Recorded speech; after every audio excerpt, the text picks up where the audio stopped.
to set the daily time limit of using Instagram. So let's see through this video. First of all, you have to open up your Instagram and make sure you have logged it into your account. After that, in the bottom right corner you can see the profile icon. Tap on profile, and here in the upper right corner there is a 3-bar menu. Tap on that. Tap on the your activity option in the second row, and finally you will be able to see the time spent option in the first row. Tap on that, and here you can see the daily time limit. You can also set reminder to take break if you want.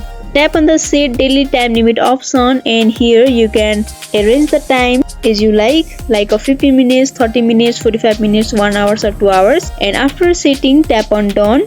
And here you can also choose the type of notification that you want to get from the Instagram. You can see here and customize as per your choice and needs. And finally, in this way you can set the daily time limit of using your Instagram.